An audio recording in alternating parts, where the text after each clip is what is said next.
พอเราจอดมาฮอดมองที่เขาเริ่มเขาจอดนี่ได้เขายังเหลือเขาก็สอดออกไปเลยเห็ดหูชิบโอ้นี่ได้เห็ดนี่ตอกขาดมาแบบนี้เขาก็มีไม้แบบที่เขาเห็ดไว้ขันเขาบ่ใส่ไม้แบบหูมันสิบ่ทอกันนี่ฮะแบบนี้เนี่ย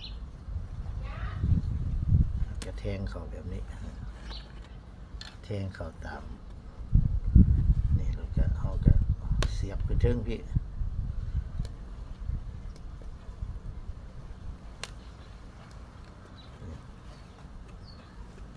เนี่ยมันสอดออกมาเกี่ยวเอาอันตัวนี้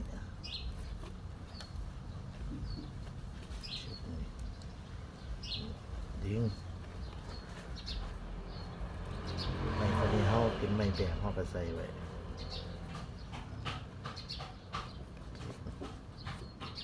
มาอีกรอบนึงปึ๊บเขาดึง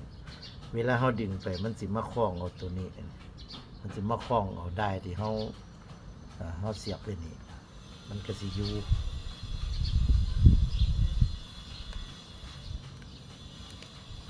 เฮ็ดให้เวลาเขาใส่หูแล้วเวลาเขาพายเขาอย่างมันก็สิบ่ขาดเพราะว่ามันมาเกี่ยวเอาได้มองนี้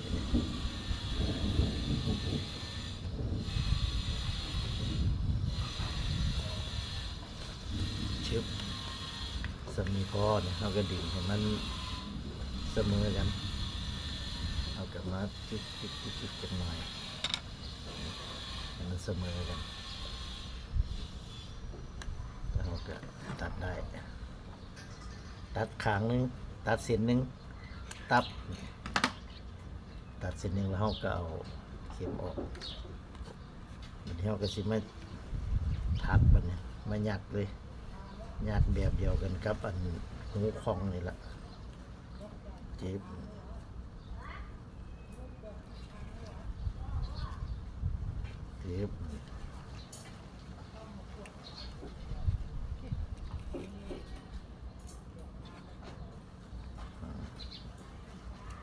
เรา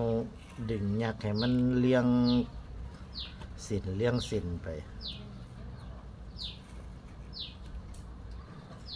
งเป็นเส้นไปเลี้ยงกันไปเป็นระเบียบ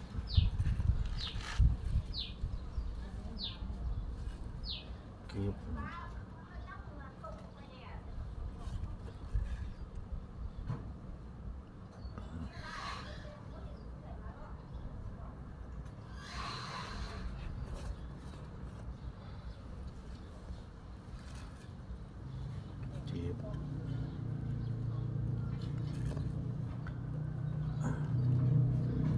ครั้งนี้เขาเสียวได้ที่เขา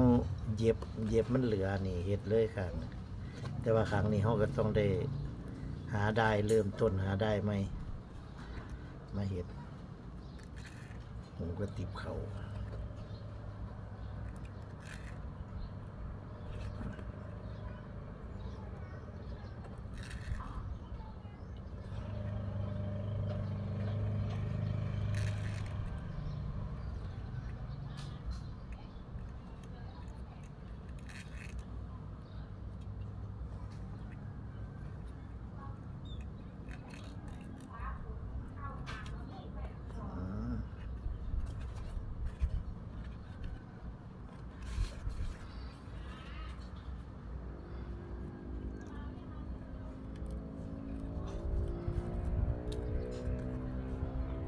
คลิปนี่ก็อยู่แล้วเขาก็มาตัดเราสนได้เนี่ยเขาก็จุดที่หลังเอาจุดทูบจุดใส่ทูบเลยจะค่อยมาจุดก็ได้ขั้นเขาเอาไฟแสกจุดเนี่ยมันยานมันใหม่ตัวนี้บางเทียมันก็เลยเทียดที่เขานั่นบางเทียขั้นมันใหม่ตัวนี้ขาดเขาก็เสียเวลาเลยเห็นใหม่อีกหูนี่อยู่นี้หูนี้มันก็ต้องอยู่นี้เนี่ยมันก็สิมาเกี่ยวเอาหูนี้เนี่ย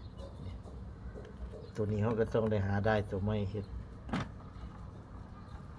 เขาก็ต้องได้หาได้ตัวไม่มาเฮ็ดตัวนี้สำหรับคลิปนี้ก็เอาให้เบิ่งตอนเฮ็ดหู